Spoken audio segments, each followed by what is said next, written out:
Retro Quickies, Action 52, Games 16 through 20. This is part 4 of looking at all the games inside the NES version of Action 52, so I'm gonna assume you know the drill by now, so enjoy me floundering to actually come up with anything substantial to say about a bunch of games that are so simple it feels like Pong has more nuance and strategy to it.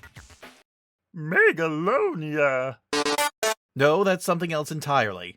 Another side-scrolling shooter which, apart from some different sprite graphics, is basically a complete clone of G-Force Fighters, down to the fact that if you stay at the bottom of the screen, nothing can hit you at all. Beyond that, the only other interesting bit is that there's a glitch that will stop the boss from spawning if too many enemies spawn near the end of the level, but because the screen stops scrolling, the game just won't load anything new in, leaving you trapped at the end of the level in some unforgiving, damnable purgatory. I think I prefer a hard crash to that. French Baker. The following summation of this game is brought to you by Google Translate. I apologize to any French-speaking viewers I happen to have. Bonjour, je joue très mauve. C'est comme chill out. Vous mourrez si vous tombez. Vos ennemis sont le pain et les baguettes. Ils apparaîtront au hasard n'importe où. Vous êtes un boulanger qui lance des rouleaux à pastiller. Le niveau ne change pas d'un niveau à l'autre. Je le répète, c'est très mauve. Je m'excuse pour mon mauve accent français. Prochainement. Atmos Quake.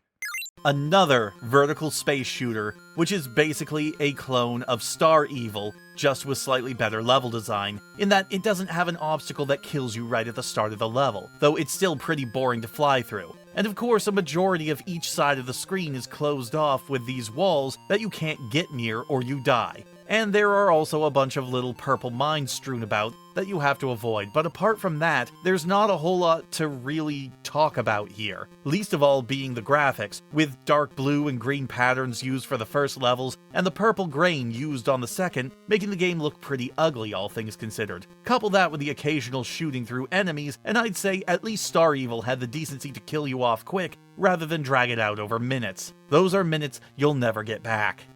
Meowng.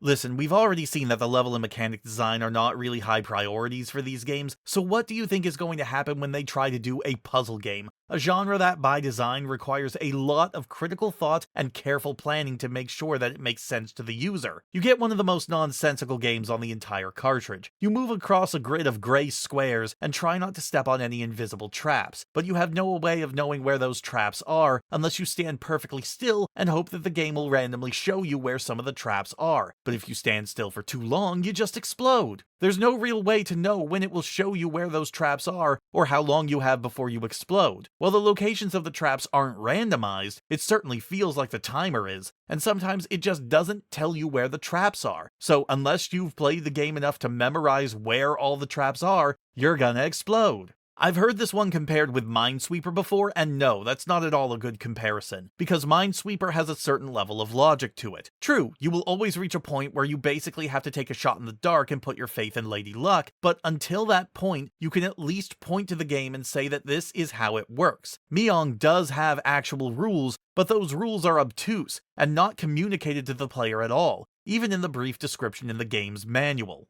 Space Dreams.